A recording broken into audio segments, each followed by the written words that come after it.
राजी है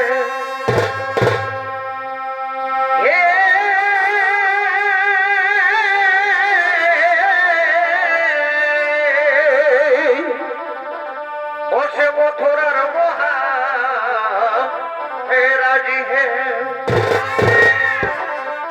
देवो की संतान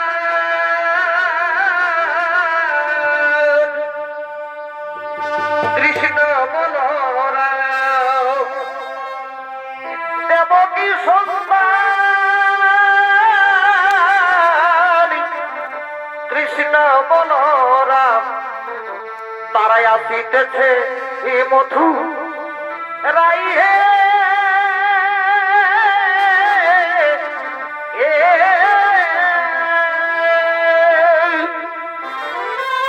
कंसबधिबारे कृष्ण अवतारे भगवानेर आगे कत भालोबासा आछे उड़ीशार मोर भजे मोनेर मोर नाचे पुरुलार तीरिते मोদের মজে গেছে মন ভব সমাদলে নাচে নতুন জগৎ সমাদলে নাচে নতুন জগৎ আজ মাঝিদার হবে তার দিন আদরের মন পাণ্ডবী উর্মিলা ও ছোট কৃতি তারা সকলে ওদের যারা জগতে আগমন করেছে সমাদলে নাচে নতুন জগৎ মোল্লার কৃতি বলে মোল্লার কৃতি বলে বলে গেল মন সমাদলে নাচে নতুন জগৎ সমাদলে নাচে নতুন জগৎ আর গায়ে মনে ছাড়ে ভালোবাসাই আছে ওড়িশার মোর বসে মনে মোর নাচে আর গায়ে মনে ছাড়ে ভালোবাসাই আছে ওড়িশার মোর বসে মনে মোর নাচে মোল্লার কৃতি মনে বলে গেল মন সমাদলে নাচে নতুন জগৎ মোল্লার কৃতি মনে বলে গেল মন সমাদলে নাচে নতুন জগৎ সমাদলে নাচে নতুন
সীতার উদ্দেশ্যে তার তিন আদরের বোন বলছে দিদি দিদি তোমাকে না রাক্ষস রাজা রাবণ বনবাস থেকে হরণ করে লঙ্কায় নিয়ে গেছিলেন দিদি সকলেই বলে ওই রাক্ষস রাবণের নাকি 10টি ভয়ঙ্কর মাথা ছিল 20টি হাত ছিল দিদি বলো না সেই রাক্ষস রাবণ দেখতে কতই ভয়ঙ্কর ছিলেন ওরে বোনরা আমাকে ওই পাপিষ্ঠ রাক্ষস রাবণ বনবাস থেকে হরণ করে লঙ্কায় নিয়ে যায় ঠিকই কিন্তু আমি কোনোদিন নন ভরি ওই রাক্ষস রাবণ রাজাকে দর্শন করেছিলাম না তবে আমাকে যেদিন আকাশপথে হরণ করে নিয়ে যায় লঙ্কায় আমি সেই দিন সমুদ্রের জলে ওই ভয়ঙ্কর দানবের রূপটি দেখেছিলাম ওরে বোনরা সেই কতই ভয়ঙ্কর আজ আমি রাজপ্রাসাদের মধ্যে তার রঙ্গ প্রত্যঙ্গ সমস্তই অঙ্কন করবো তা তোমরা নন মনে দর্শন করো মা সীতা রাক্ষস রাবণ দেখতে কতই ভয়ঙ্কর ছিলেন আজই রাজপ্রাসাদের মধ্যে তার 10টি ভয়ঙ্কর রাক্ষসের মাথা 20টি হাত শরীর রঙ্গ প্রত্যঙ্গ একের পর এক অঙ্কন করতে লাগলেন সেই সময় মা সীতা পঞ্চমাসের গর্ভবতী ছিলেন। মা সীতা নৌনে নিদ্রার আকর্ষণ জেগে উঠলো। সেই এক বছর ছবি অঙ্কন করতে করতে মা জানকী তার উপরেই নিদ্রা যাপন করিলেন। দিদি, মান্ডবী দিদি, ওই দেখো আমাদের সীতা দিদি রাক্ষস রাবণের ছবি অঙ্কন করতে করতে নিদ্রান্বিত হয়ে গেলেন। আমাদের সীতা দিদি পঞ্চমাসের গর্ভবতী, তার বিশ্রামের খুবই প্রয়োজন। চলো দিদি, ততক্ষণে আমরা রাজপ্রাসাদের অন্তরালে যাই। চলো।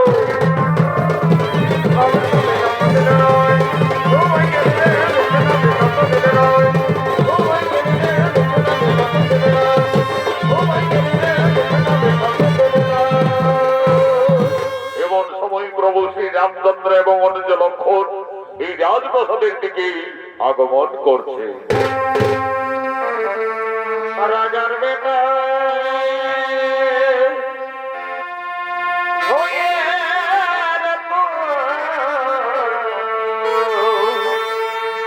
রাজার বেটা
রামচন্দ্রের অভিনয়ে অংশ নিয়েছে স্বর্গীয় আদালত মাহাতোর প্রধান শিষ্য ওস্তাদ যুধিষ্ঠির মাহাতো। লক্ষণের ভূমিকায় মানিক কৈবর্ত।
দেখতে পেলেন তার অর্ধাঙ্গিনী রানী সীতা রাজপ্রাসাদের মধ্যে উদ্ভ্রান্ত অবস্থায় পড়ে রয়েছে। কি আমার সীতা ওইভাবে রাজপ্রাসাদের মধ্যে পড়ে রয়েছে কেন? প্রভু শ্রী রামচন্দ্র এগিয়ে দেখলেন রাক্ষস রাবণের ছবি অঙ্কন করে তার উপরে তার স্ত্রী নিদ্রা যাপন করে রয়েছে। একই সীতা ওইভাবে রাক্ষস রাবণের ছবি অঙ্কন করে রাজপ্রাসাদের মধ্যে অবগাহন করে রয়েছে কেন? না না না না না না না, তা হতে পারি না, তা হতে পারি না। সীতা কেন রাক্ষস রাবণের উপরে বিরাজমান? তাহলে কি আবার সীতা সত্যি এই লঙ্কায় গিয়ে রাক্ষস রাবণের প্রেমে পড়েছিল? হয়তো সীতা রাবণ রাজাকে কোনো ভুলতে পারেনি যে তার ছবি অঙ্কন করে সীতা এখনো তার উপরে বিরাজমান।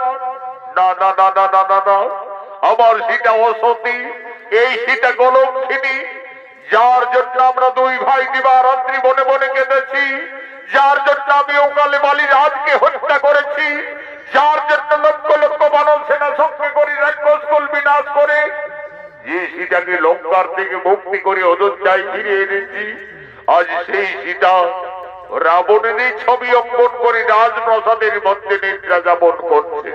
না না না না না না, আমার সীতা কলঙ্কিনী, এই সীতা বিচারিণী। কোথায় ওরে প্রাণের ভাই লক্ষ্মণ?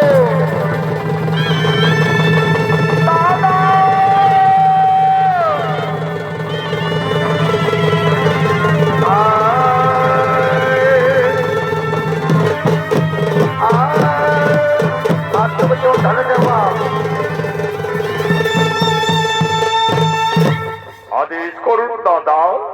ওরে ভাই লক্ষ্মণ, ওরে আমার প্রাণের ভাই লক্ষ্মণ, ওই দেখুরে ভাই আমাদের রানী সীতা রাক্ষস রাবণের ছবি অঙ্কন করে রাজপ্রাসাদের মধ্যে নিদ্রা যাপন করে রয়েছে।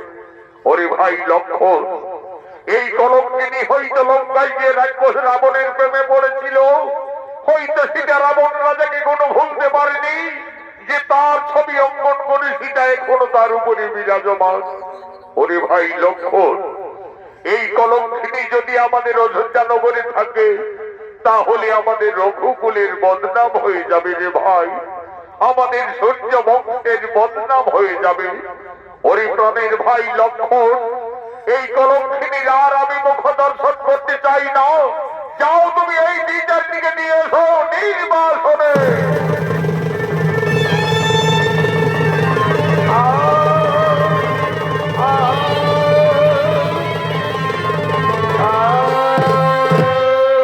দেবী তুমি একই করলে দেবী, তুমি আজ আমাদের অযোধ্যার পবিত্র মাটিকে কুলসিত করে দিলে।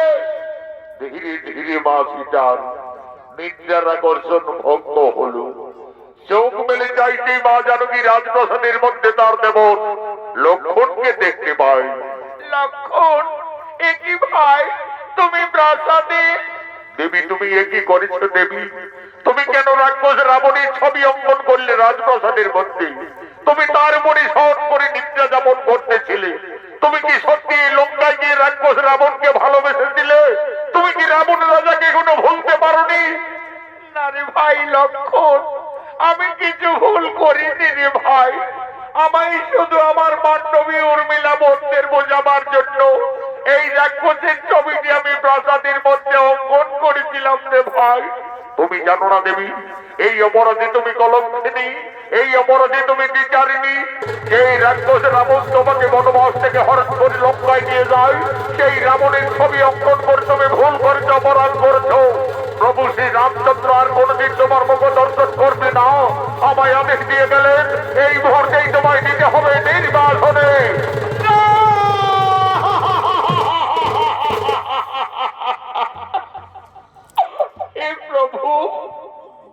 হে প্রভু রঘুনাথ, আজ তুমি আমাকে বিনা অপরাধে কলঙ্কিনী সাজালে। হে স্বামী, তুমি তো আমাকে লঙ্কার থেকে ফিরে এনে আমাকে সকলের উপস্থিতিতে অগ্নি পরীক্ষা করিয়েছিলে প্রভু। সবকিছু জেনেও আজ আমি বিচারিনি। ওরে ভাই লক্ষ্মণ, তোমার দাদা যখন আর আমার মুখ দর্শন করবে না, তাহলে আমার এই অযোধ্যায় থাকার প্রয়োজন হবে না রে ভাই। চলো ভাই, তুমি আমায় দিয়েছো নির্বাসনে। বিনা দোষে বনবাসী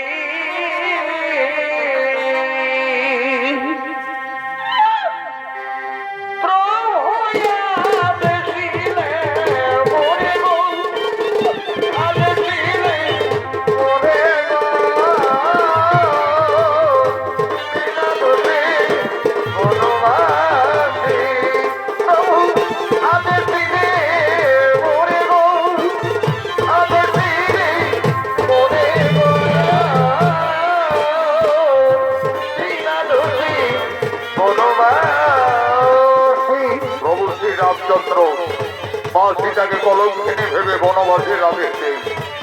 আর সেই আদেশ পালন করার জন্য তার ভাই লক্ষ্মণ আজ মা সীতাকে বনবাসী নিয়ে যাচ্ছে।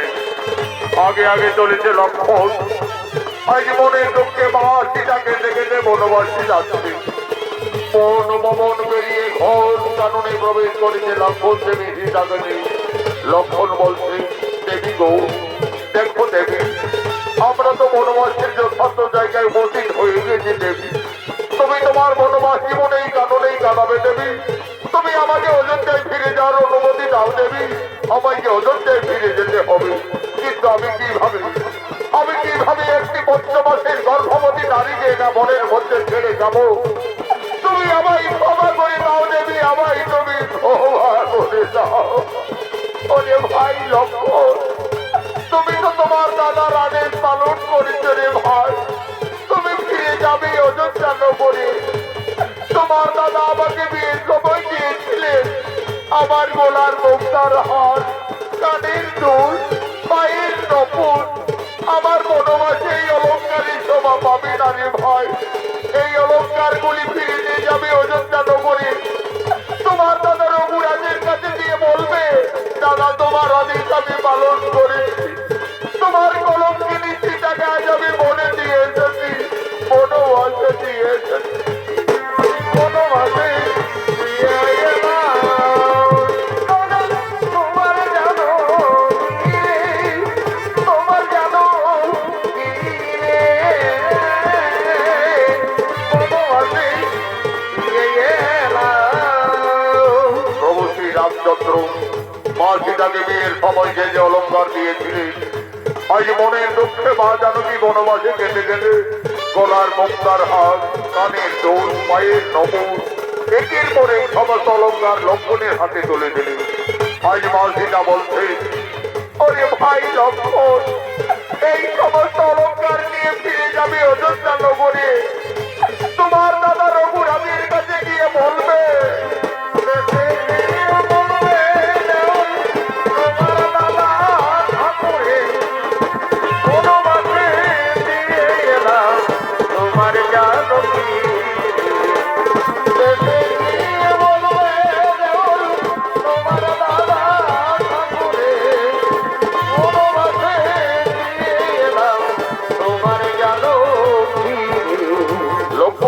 চলে গেলেন অযোধ্যা নগরী। আজ মা সীতা সংসার হারা, জনম দক্ষিণী বনবাসী। আজ মা জানকী বনে বনে কাঁদছে, তার নয়নের ধারা অবিরত বইছে। আজ মা সীতা কাঁদছে, আর কেটে কেটে মনে দুঃখে বলছে, হে বিধাতা, আমি এখন কোথায় যাব? এই বনবাসে আমি কি খাবো? আমি কিভাবে বা আমার এই গর্ভের সন্তানে বাঁচাবো? না না না না না, আমি আর কোথাও যাব না। আমার বেঁচে থাকার চেয়ে আমার মরে যাওয়াই ভালো হবে, আমার মরে যাওয়াই ভালো হবে। হে প্রভু রঘুনাথ, তুমি শুধু যুগে যুগে আমাকে কাঁদিয়ে চলেছ প্রভু। আমার এই নারী জনম দুঃখের জীবন যুগে যুগে আমায় কেঁদেই যেতে হলো প্রভু, শুধু কেঁদেই যেতে হলো। চারি যুগে আমি বড় মন্দ ভাগিনী, চারি যুগি আমি বড় মন্দ ভাগিনী কেঁদে কেঁদে দিন কেটেছি এমনি হত ভাগিনী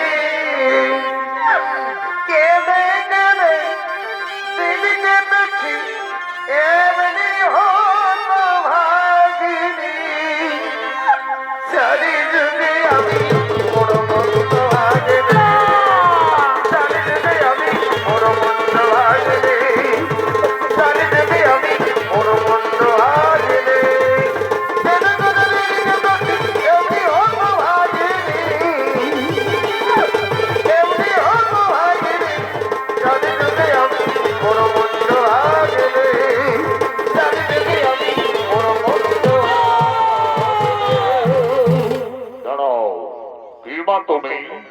ঘোর নির্জন কাননে কান্দে কান্দে মনের দুঃখে প্রাণ বিসর্জন দিতে যাচ্ছ। তুমি জানো না নারী, মানব জীবনে আত্মহত্যা মহাপাপ। বাবা, আমার বেঁচে থেকে কিছু লাভ হবে না যোগী বাবা। আমার স্বামী আমাকে বিনা অপরাধে কলঙ্কিনী ভেবে আমাকে বনবাসে দিয়েছে বাবা। আমি সংসার হারা জনক নন্দিনী সীতা। মা সীতা, তুমি বনবাসে এসেছো মা?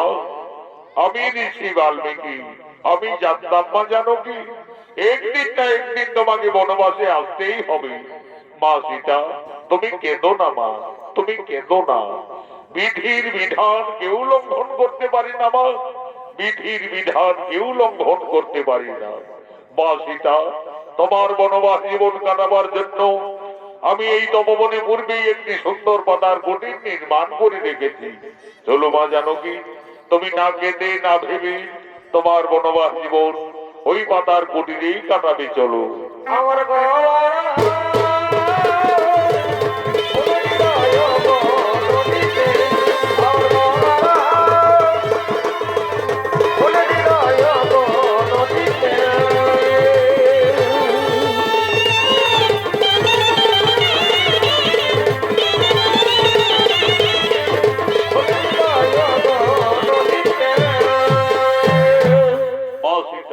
তার বনবাস জীবন যোগী বাল্মীকির তপবনে কাটাতে শুরু করলেন। মা সীতার গর্ভের যখন 10 মাস 10 দিন পূর্ণ হয়ে যায়, সুন্দর একটি পুত্র সন্তানের জন্ম দিলেন। আদর করে ঋষি বাল্মীকি সেই ছেলের নাম রাখলেন লব। লব দিনের পর দিন মুনির আশ্রমে বড় হয়। আজ যোগী বাল্মীকি যোগ সাধনার জন্য তপবনের দিকে আগমন করছে।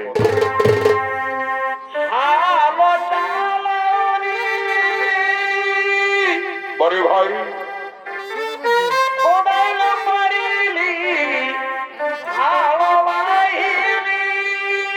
আচ্ছা আচ্ছা,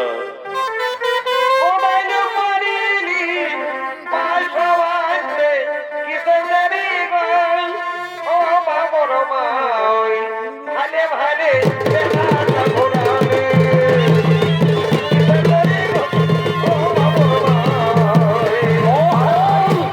ঋষি বাল্মীকির অভিনয় নৃত্যশিল্পী রঞ্জিত মাহলি।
দেবাই নমো নমঃ। ওম নমো শ্রী ব্রহ্মদেবাই নমো নমঃ। ওম নমো গুরু ব্রহ্মা গুরু বিষ্ণু গুরুদেব মহেশ্বর গুরুবে পরম ব্রহ্ম তস্মৈ শ্রী গুরুবে নমো নমো নমঃ। এমন সময় মা সীতা এসে বলছে, বাবা বাবা। কি মা সীতা? বলো মা সীতা, তোমার কি হয়েছে মা? বাবা, আমার পুত্র লব ওই দেখো বাবা, সেগুন বৃক্ষতলায় ঘুমিয়ে আছে। বাবা, আমি ততক্ষণে ওই সরোবর থেকে স্নান সেরে জল নিয়ে ফিরে আসছি বাবা। দেখো মা সীতা, তুমি স্নানে যাবে চলে যাও, কিন্তু দেরি করো না মা, কারণ তোমার পুত্র লব ছোট্ট বালক, সে খুবই উপদ্রব করে। সে এখন ঘুমিয়ে রয়েছে, থাক, আমি এখন এখানে ধ্যানে আছি। যাও মা, তুমি আর বিলম্ব না করি তাড়াতাড়ি স্নান সেরে জল নিয়ে ফিরে আসবে, যাও। সেটা গেল জলানিতে, লব গেল পরপিতে, লব গেল ভেসে উড়ে, উত্তর জগতে রে, উত্তর জগতে সরোবরে স্নানে চলে গেলে যোগী বাল্মীকি বসলেন পুনরায় ধ্যানে। এমন সময় লবের ঘুম ভেঙে যায়। লব তার মায়ের পিছনে পিছনে ছুটে চলে গেলেন সরোবরের দিকে। মনের ধ্যান ভঙ্গ হলো। মনি দেখতেন সেখানে লব ঘুমিয়ে নেই। এ কি, লোক তো বৃক্ষতলায় ঘুমিয়েছিল, তাহলে ছেলেকে হঠাৎ গেল না কোথায়? ওরে লব, তুমি কোথায় গেলে? ফিরে এসো। না না না না, এদিকে তো লবকে কোথাও দেখতে পাওয়া যাচ্ছে না। তাহলে কি বাগানে আমদান খেতে গেল নাকি রে বাবা? ছোট্ট বালক গাছ থেকে পড়ে যাবে। ওরে লব, তুমি কোথায় গেলে? ফিরে এসো। না না না না না, এই তপবনে লবের কোথাও কোনো বার্তা পাওয়া যাচ্ছে না। তাহলে কি কোনো হিংস্র জন্তু ছেলেটাকে খেয়েই ফেললো নাকি রে বাবা? তাহলে তো সর্বনাশ হয়ে যাবে। সীতা সংসার হারা জনম দুঃখিনী বনবাসিনী, তার একমাত্র সম্বল তার পুত্র লব। লোককে বৃক্ষতলায় ঘুমিয়ে রেখে মা সীতা সরোবরে স্নানে গেছে। ফিরে এসে তার পুত্রকে না দেখতে পেয়ে নিশ্চয়ই মা জানকী কেঁদে কেঁদে পুত্র সঙ্গে প্রাণ ত্যাগ করবে। না না না না না না, আমি যোগী বাল্মীকি, আমি মা সীতার আর দুঃখ দেখতে পারবো না। ঋষি বাল্মীকি লোককে তপবনে না দেখতে পেয়ে রবির মতো আর একটি সন্তানের মনে সৃষ্টি করছে। সেটা গেল জলানিতে, লব গেল পরপিতে, লব গেল ভেসে উড়ে, উত্তর জগতে রে, উত্তর জগতে। সেটা গেল জলানিতে, লব গেল পরপিতে, লব গেল ভেসে উড়ে, উত্তর জগতে রে, উত্তর জগতে। মা সীতা সরোবর থেকে স্নান করে ফিরে এসে দেখছে লোভীর মতো আরেকটি ছেলে সেই বৃক্ষ তলায় ঘুমিয়ে রয়েছে। বাবা বাবা, ওই ছেলেটি আবার কোন ছেলে বাবা? কেন মা সীতা, তোমার পুত্র লব। তুমি এই তো বলে গেলে বাবা আমার সন্তান ঘুমিয়ে আছে, তাকে তুমি দেখো। আমি তো দেখছি মা, তোমার পুত্র তো বৃক্ষ তলায় ঘুমিয়ে রয়েছে। না বাবা, তোমার কথা ভুল হচ্ছে। এই দেখো বাবা, আমার ছেলে তো আমার পিছনে পিছনে সরোবরে ছুটে গেলেন। মা সীতা, আমার ভুল হয়ে গেছে মা, আমি ভুল করে ফেলেছি মা। আমি ভেবেছিলাম লবকে এই তপবনে কোনো হিংস্র জন্তু খেয়ে ফেলেছে। আমি তোমার দুঃখ না সইতে পেরে মা জানকী, আমি যে লবের মতো আরেকটি সন্তানের সৃষ্টি করিলাম মা। লোক যেমনি তোমার পুত্র আমি সৃষ্টি করেছি, তার নাম হবে কুশ। কুশ হবে তোমার ঠিক তেমনি পুত্র। কুশ কুশ কোষ, তুমি উঠে এসো কোষ। ওই দেখো কোষ, তোমার মাথা দাঁড়িয়ে রয়েছে। যাও কোষ, তুমি তোমার মায়ের কোলে চলে যাও। মা সীতার একটি সন্তান ছিল। যোগী বাল্মীকির আশীর্বাদে মা জানকীর তপবনে দুইটি পুত্র হলো। তার দুই সন্তানকে নিয়ে মা সীতা তার বনবাস জীবন আনন্দেই কাটাতে চলেছে। তার মনে প্রতিকার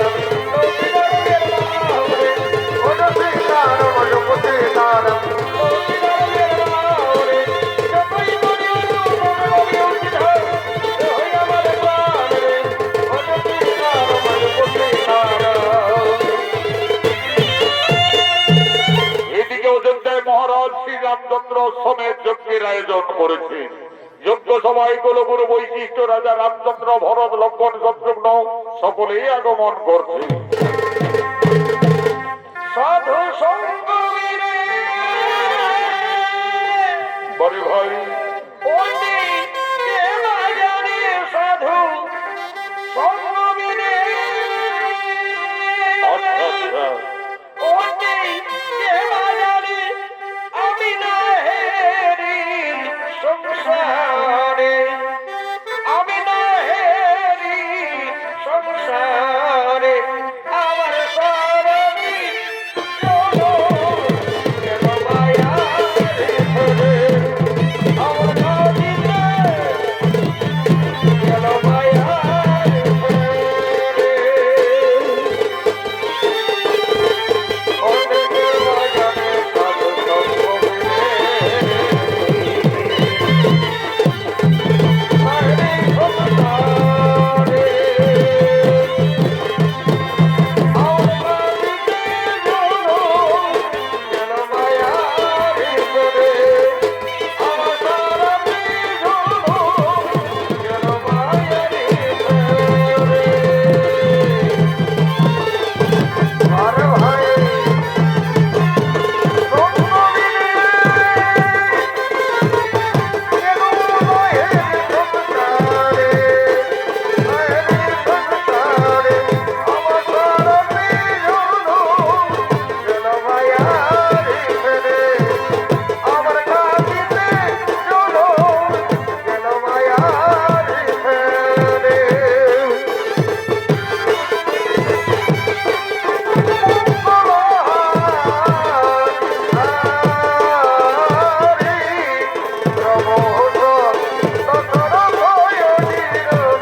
রাজা রামচন্দ্র বলছেন, হে গুরুদেব বৈশিষ্ট্য, আমি প্রজাবাসীদের মঙ্গল কামনার্থে অযোধ্যা নগরী অষ্টমের যজ্ঞের আয়োজন করেছি।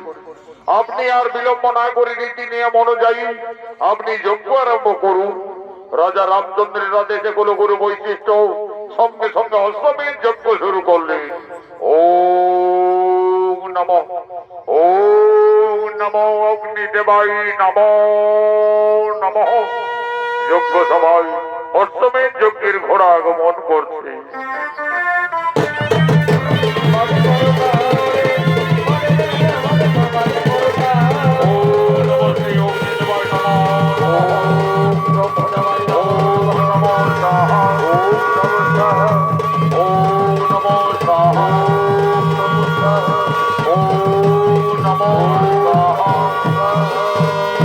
এই রাজা শ্রী রামচন্দ্র আমাদের অষ্টমের যজ্ঞ প্রায় সমাপনের মুখে, আর বিলম্ব না করে এই অষ্টমের যজ্ঞের ঘোড়ার কপালে সন্ন্যাস করে লিপিবদ্ধ করুন। এই ঘোড়া অযোধ্যার মহারাজ শ্রী রামচন্দ্রের অষ্টমের যজ্ঞের ঘোড়া।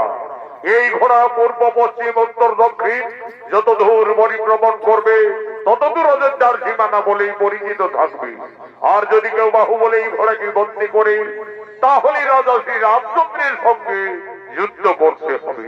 কুলগুরু বৈশিষ্ট্যের আদেশে রাজা রামচন্দ্র অশ্বমেধ যজ্ঞের ঘোড়ার কপালে সন্ন্যাস করে লিপিবদ্ধ করলেন।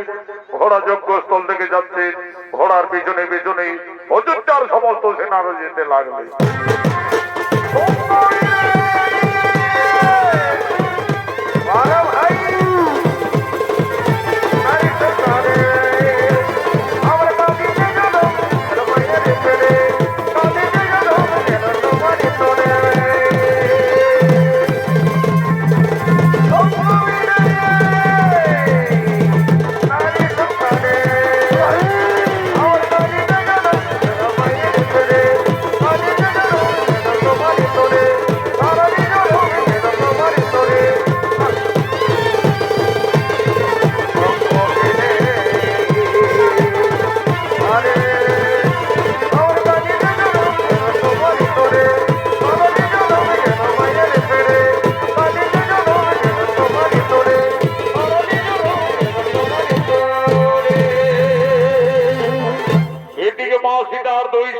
লবকুশ গুরু বাল্মীকি আশ্রমে অস্ত্র শিক্ষা বিদ্যা শিক্ষা শিখতে শিখতে এখন তারা দুই ভাই অনেক বড় হয়ে যায়।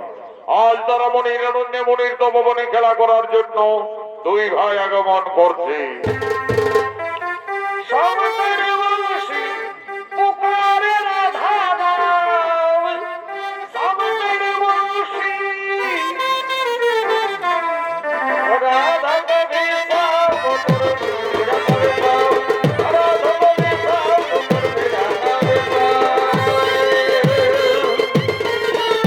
পরে ভাই আচ্ছা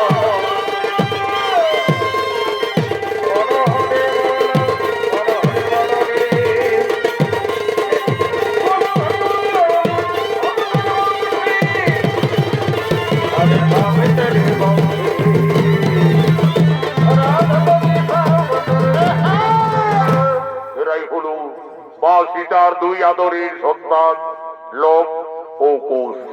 লবকুশ দুই ভাই গুরু বাল্মীকি আশ্রমে অস্ত্র শিক্ষা বিদ্যা শিক্ষা শিখতে শিখতে এখন তারা দুই ভাই অনেক বড় হয়ে যায়। আজ তারা মনির আনন্দে মনির তপবনে খেলা করার জন্য দুই ভাই আগমন করেছে। এই লবকুশের অভিনয়ে আপনাদের মহান মঞ্চে মঞ্চস্থ হয়েছে বিহার বেঙ্গল ঝাড়খণ্ড আন্দোলন সৃষ্টিকারী পুরুলিয়া জেলার জঙ্গলমহল মেডেল প্রাপ্ত দুই তরুণের রোমান্টিক জুটি আকাশ চন্দ্র মাহাতো মঙ্গল চন্দ্র মাহাতো।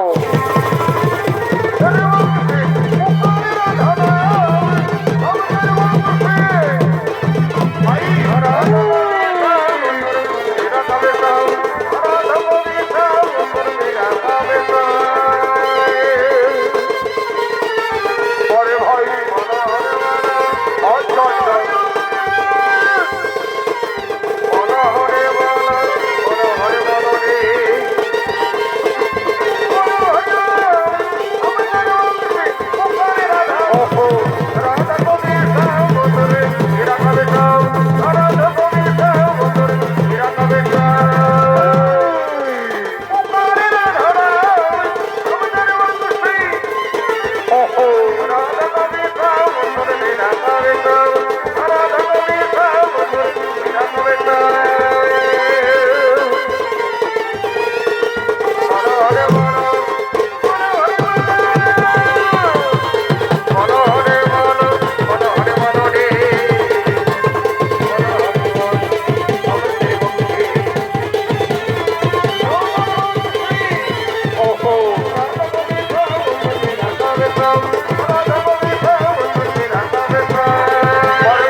মধুমাতা হরে রাম কে আনিল রে আনিল রে মধুমাতা হরে রাম দুনিয়া নগরে মধুমাতারে ঘরে মধুমাতারে ঘরে ঘরে হলো নির্বাচন কে আনিল রে আনিল রে মধুমাতা হরে রাম কে আনিল রে আনিল রে মধুমাতা হরে রাম নদিয়া নগরে মধুর হলো নির্বাচন কে আনিল রে আনিল রে মধুমাতা হরে রাম কে আনিল রে আনিল রে মধুমাতা হরে রাম নিতাই নদিয়াতে কৃষ্ণনাথে মধুরতে নারী ঘাটে আসে কালী ধনকরি ঢাকাই আইগো তোরা দেখবি আইগো চলে আইগো তোরা দেখবি আইগো চলে আই নিতাই নদিয়াতে কৃষ্ণনাথে মধুরতে নারী ঘাটে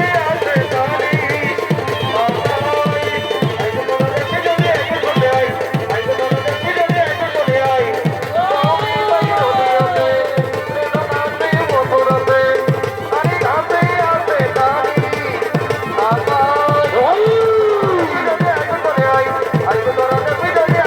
আই নিতাই নদিয়াতে কৃষ্ণনাথে মধুরতে নারী ঘাটে আসে কালী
আজ দুই তরুণ লোক কুষ্কা উচ্চ শিক্ষা পরীক্ষার্থে ঋষি বাল্মীকি মনে মনে ছলনা করলো।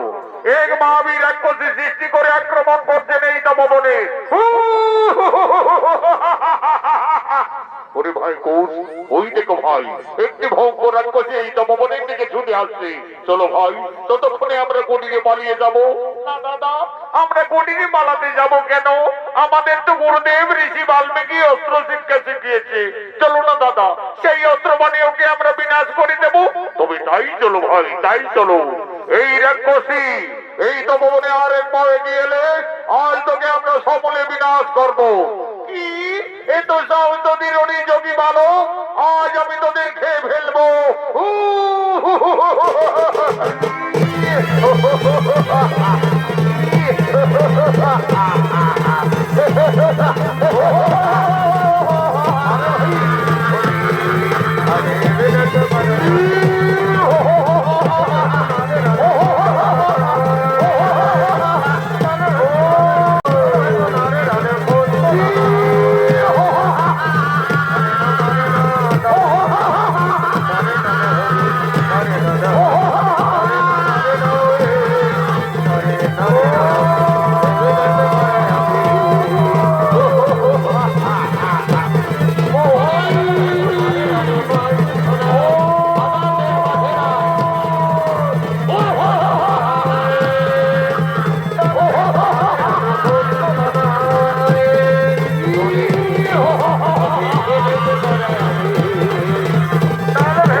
লবকুশ, আমি তোমাদের দুই ভাইকে অস্ত্র শিক্ষা পরীক্ষার্থে আমি এই মনে মনে ছলনা করে এই মহাবীর রাক্ষসী সৃষ্টি করে তোমাদের আক্রমণ করেছিলাম।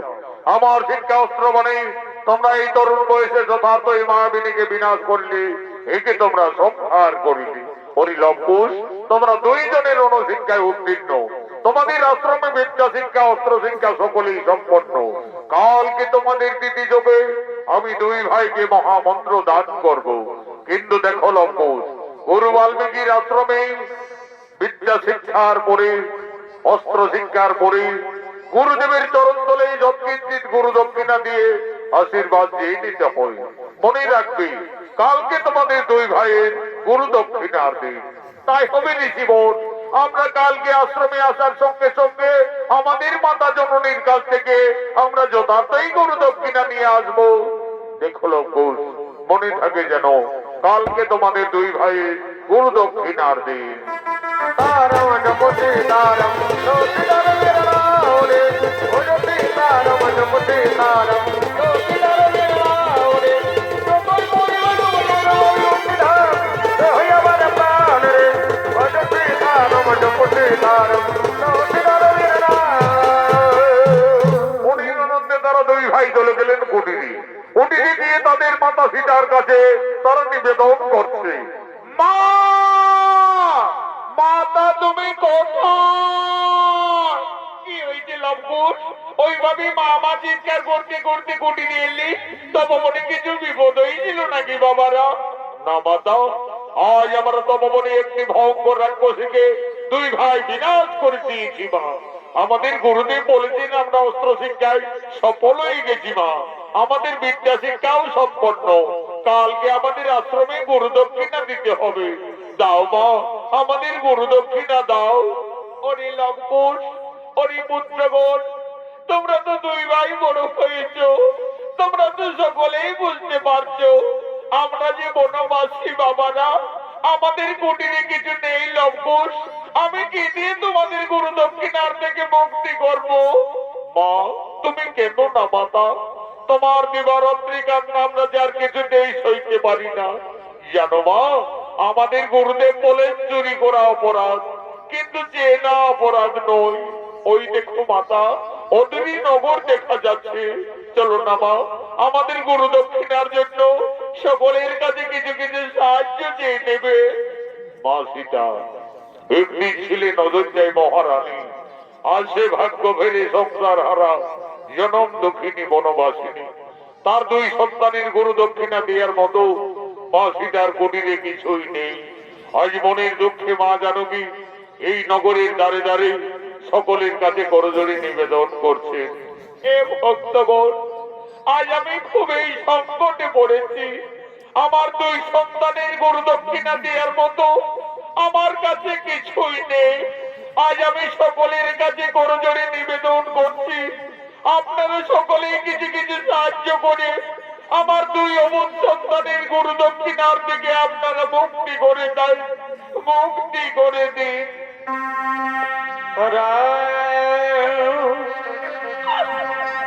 সিয়া রাম সিয়া রাম জয় জয় রাম রাম সিয়া রাম আস্তে সিয়া রাম। আজ মনের দুঃখে মা সীতা এই নগরের দ্বারে দ্বারে সকলের কাছে ভিক্ষা করতে লাগলে। তার দুই সন্তান লবকুশের গুরু দক্ষিণার জন্য সকলের কাছে সাহায্য চাইতে লাগলেন। রাম সিয়া রাম জয় জয় রাম রাম সিয়া রাম জয় জয় রাম। তোমরা একটি পয়সা দাও গো বাবা, একটি পয়সা দাও। একটি পয়সা দাও গো বাবা, একটি পয়সা দাও। মাতা মনের জনম দুঃখী, পিতা মনে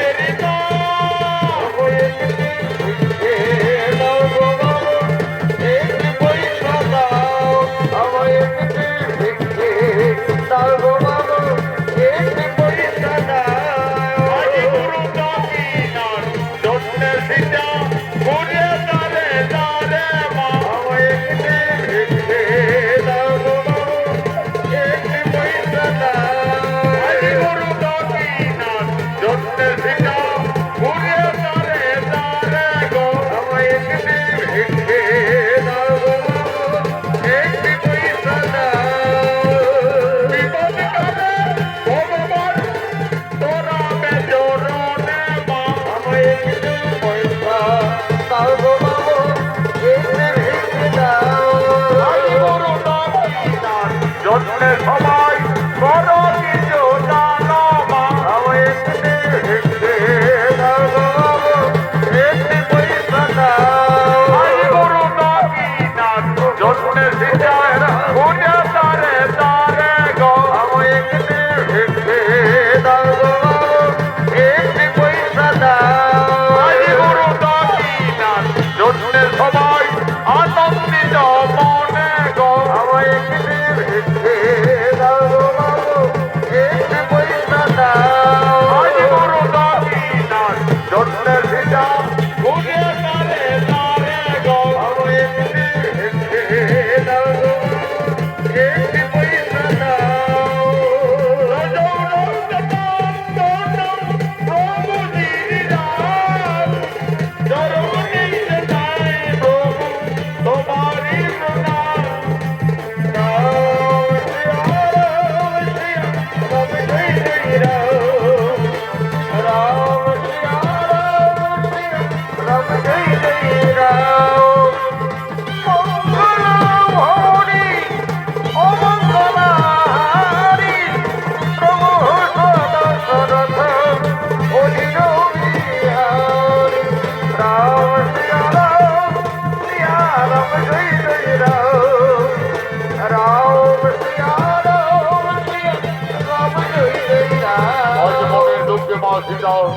তার দুই সন্তান লঙ্কুশের গরু দক্ষিণার জন্য নগরী নগরী দাঁড়ে দাঁড়িয়ে সকলের কাছে ভিক্ষা চাই সকলের মনে দয়া হলো করুণা হলো যে যেমন পারলেন লঙ্কুশের গরু দক্ষিণার জন্য সকলে কিছু কিছু আর্থিক সাহায্য করলো মা জানকীর বনবাস জীবনে যথেষ্ট অর্থমন্ত্রা হলো আজ মাসিটা বলছে হরি লঙ্কুশ এই তো বাবারা আমাদের সকলেই দয়া করেছি করুণা করেছি এই মন্ত্র আশ্রমে গুরুদেবের চরণ তলে প্রণাম জানিয়ে তোমরা গুরু দক্ষিণার থেকে মুক্তি হবে বাবারা মা সীতা নগরে নগরে ভিক্ষা করে আর যেটুকু অর্থ পেয়েছিলেন আজ সমান ভাবে তার দুই সন্তান লবকুশের হাতে মা জানকে তুলে দিলে আজ মা সীতা বলছে হরি লঙ্কুশ আর বিলম্ব করো না বাবারা মা তুমি কেন না মাতা তুমি গতিতে যাও মা আমরা গুরু দক্ষিণা দিয়ে অচিরেই ফিরে আসবো মা অচিরেই ফিরে আসবো আমি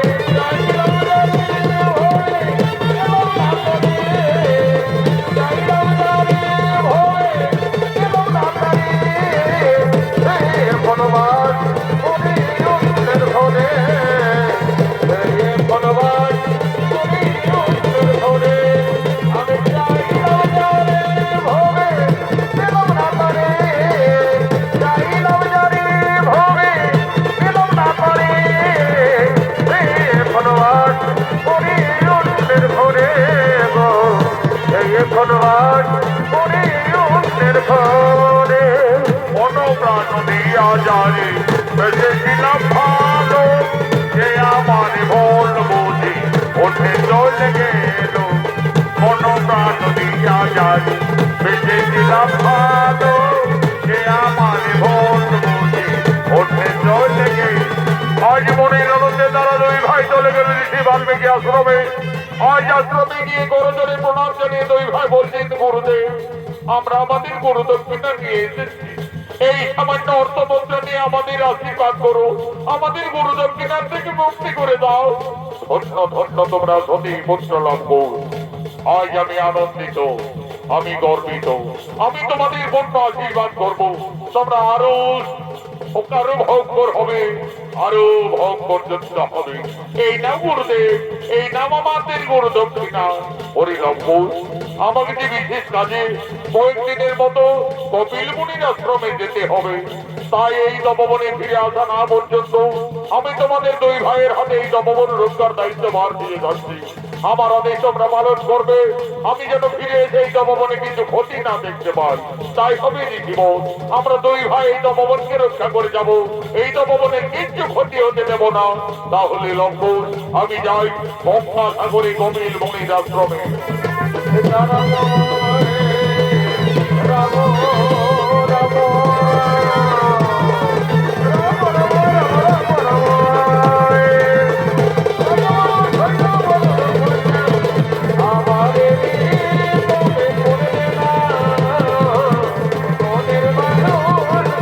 পেলাম না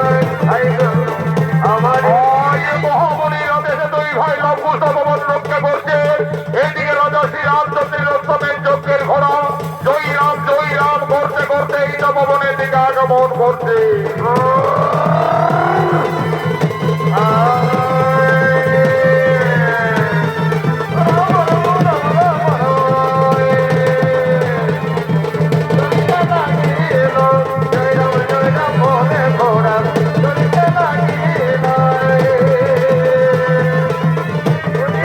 ওরে ভাই বোন, ওই দেখো ভ্রাতা, একটি কি সুন্দর ঘোড়া এই নববনে প্রবেশ করেছে।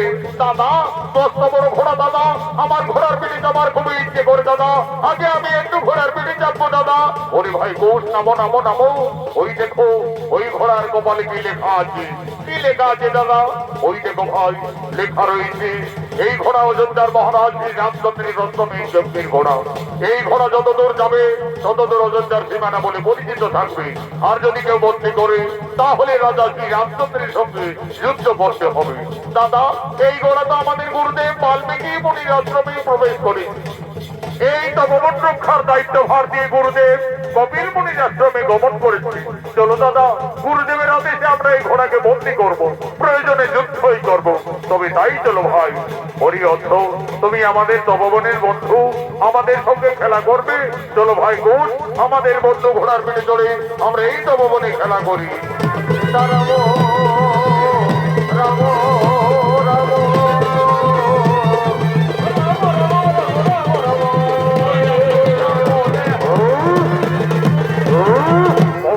বীর হনুমান এসে বলে, এই মূর্খ বালক, তোমাদের এত সাহস হলো কিভাবে? সামান্য ঋষি বালক হয়ে আমার বাবু শ্রী রামচন্দ্রের রক্ষকে বন্দী করিলে তোমাদের আত্মপরিচয় কি? আমাদের পরিচয়, আমরা তো সতী মায়ের সন্তান, গুরু বাল্মীকি শিষ্য, দুই ভাই লবকুশ। সতী মায়ের সন্তান অন্তর্যামী পবন পুত্র হনুমান বুঝতে পারলেন এরাই মাতা সীতার সন্তান। আমি এদের সাথে যুদ্ধ করবো কিভাবে? না না না না, তার চাইতে যদি আমি পরাজয় স্বীকার করি তাহলে প্রভু শ্রী রামচন্দ্রের সঙ্গে মা সীতার এই তপবনে অবশ্যই মিলন ঘটবে। বুদ্ধিমতী হনুমান আজ ছলনা করলে, এই বালক, এই ঘোড়াকে না ছাড়লে এই গোদার আঘাতে তোমাদের শেষ করে দেব। কি হনুমান, তুমি আমাদের ভয় দেখাবে? চলে এসো, দেখি কার বাহুতে কত শক্তি আছে।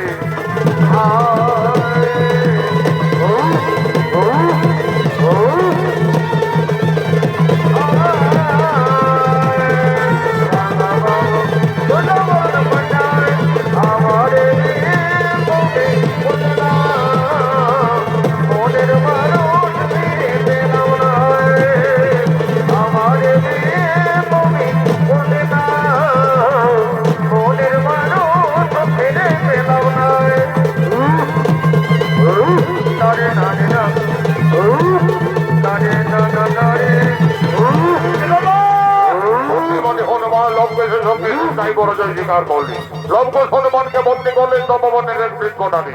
এমন সময় উপস্থিত হয়ে যায় ভরত ও শত্রুঘ্ন। এই বালক, আমাদের রক্তকে তোমরা বন্দী রেখেছো কেন? মুক্তি করে দাও, না হলে আমাদের সঙ্গে রণ করতে হবে। হ্যাঁ হ্যাঁ, আমরা রণের জন্য প্রস্তুত আছি, চলে এসো, দেখি কে হারে আর কে জিতে।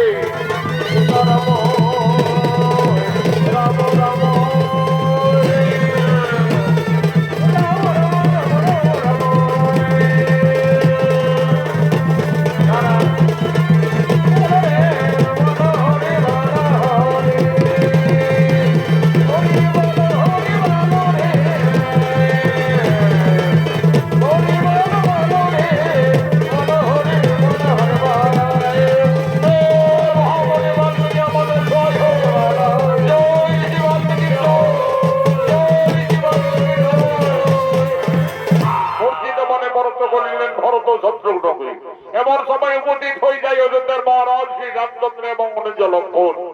ওরে ভাই লক্ষণ, ওই দেখো ভ্রাতা, পরাস্ত করে যে আমাদের সহোদর ভরত শত্রুঘ্নকে পরাস্ত করে বন্দী রেখেছে পবন পুত্র বীর হনুমানকে, বন্দী রেখেছে অষ্টমের যজ্ঞের ঘোড়াকে। কেমন শক্তিশালী এই জঙ্গলে দুই ঋষি বালক। কে বাবা তোমরা? আমরা সতী মায়ের সন্তান, গুরু বাল্মীকি শিষ্য, দুই ভাই লবকুশ। লবকুশ, দেখো লবকুশ, এই ঘোড়াকে বন্দী করে তোমরা ভুল করেছো। এই ঘোড়াকে তোমরা মুক্তি করে দাও বালকুশ। তাহলে তুমি এই কি অযোধ্যার মহারাজ শ্রী রামচন্দ্র? হে বালকুশ, তোমাদের অনুমান সত্য। আমি অযোধ্যাপতি ত্রিলোকজয়ী রাজা শ্রী রামচন্দ্র। রাজা, ওই ঘোড়ার কপালে লেখা আছে এই ঘোড়া যতদূর যাবে ততদূর অযোধ্যার সীমানা বলে পরিচিত থাকবে। হে বালক বোন, তোমরা তো ঠিকই বলেছ। এই ঘোড়া আমার অশ্বমেধ যজ্ঞের ঘোড়া। এই ঘোড়া যতদূর যাবে ততদূর অযোধ্যার সীমানা বলেই পরিচিত থাকবে। রাজা, তাহলে তো বিনা যুদ্ধে এই ঘোড়াকে আমরা ছাড়বো না। আমাদের গুরুদেব ঋষি বাল্মীকি তপবন রক্ষার দায়িত্ব ভার দিয়ে কপিল মুনির আশ্রমে গমন করেছে, তাই তো গুরুদেবের আদেশে আমরা বন্দী রেখেছি। তাহলে তোমরা রণের জন্য প্রস্তুত হয়ে যাও বালক বোন। আমার সঙ্গে যে তোমাদের রণ করতে হবে, আর আমি ত্রিলোকজয়ী, আমার সঙ্গে কোনোভাবে রণে উত্তীর্ণ হতে পারবে না। আমার রণে তোমাদের মৃত্যু হয়ে যাবে। তোমাদের মৃত্যুর সংবাদ পেয়ে তোমাদের পিতা মাতা কতই না দুঃখ পাবে। দেখো বালক বোন, তোমরা কোন ঋষি পুত্র, কে তোমাদের পিতা, কে বা তোমাদের মাতা? আমরা তো আমাদের পিতার নাম জানি না, আর শুনিও না। এইটুকু জানি সতী মায়ের সন্তান, দুই ভাই লবকুশ। লবকুশ, তোমরা তোমাদের পিতার নাম জানো না? আমি কিভাবে এই অবোধ বালকদের সঙ্গে রণ করতে পারি? দেখো লবকুশ, তোমরা অবোধ বালক আমার পুত্র সম। যদি একবার আমায় পিতা সম্বোধন করো, পুত্র ভেবে আমি তোমাদের ক্ষমা করে দেব। এই রাজা, তোমাকে আমরা বাবা বলবো কেন? তুমি আমাদের বাবা বলো। শান্ত হো বালক বোন, আমি যদি তোমাদের বাবা সম্বোধন করি, তাহলে বিনা যুদ্ধে আমার এই অশ্বকে তোমরা মুক্তি করে দেবে তো? তা না হয় পরে দেখা যাবে, আগে বলে দেখো তো। আচ্ছা বালক বোন, আমি না হয় তোমাদের বাবাই বললাম। এই রাজা, তুমি কাকে বাবা বললে? আমাকে বাবা বললে, না আমার দাদা লবকে বাবা বললে? কেন বালক বোন, আমি তোমাদের দুই ভাইকেই বাবা বললাম। তাহলে বলো দেখি রাজা, তোমার মায়ের কোটা স্বামী? এই মূর্খ তরুণ ঋষি বালক, তোমরা সাবধান হও। তোমরা অযোধ্যার মহারাজ শ্রী রামচন্দ্রের রণে উপস্থিত রয়েছ। হ্যাঁ, আমরা সতী মায়ের সন্তান, রণকে ভয় পাই না রাজা। চলে এসো সম্মুখ সমরে, বিনা যুদ্ধে না ছাড়িব অশ্বমেধ যজ্ঞের ঘোড়া।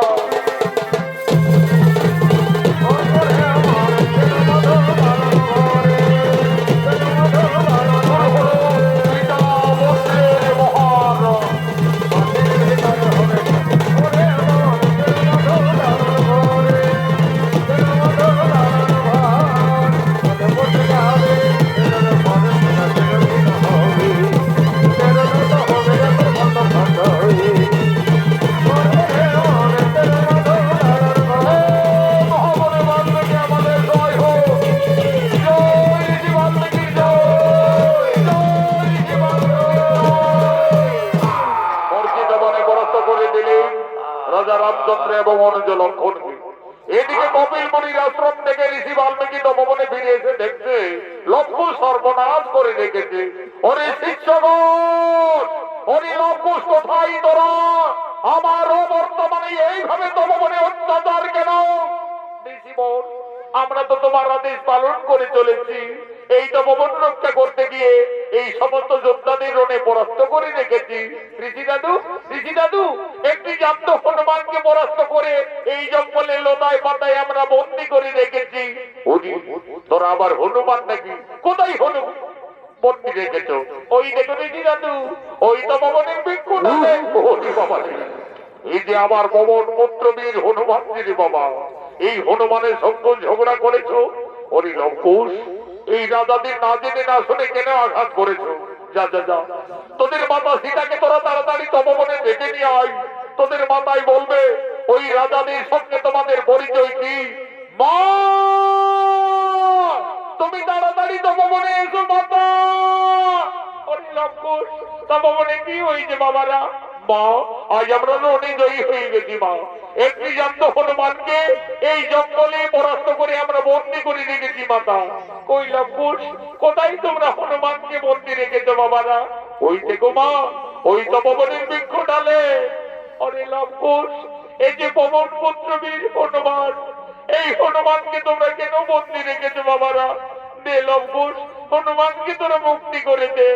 ওই হনুমান একদিন আমার মান রেখেছে। ওই হনুমান আমার জন্য লঙ্কায় কতই না দুঃখ পেয়েছে।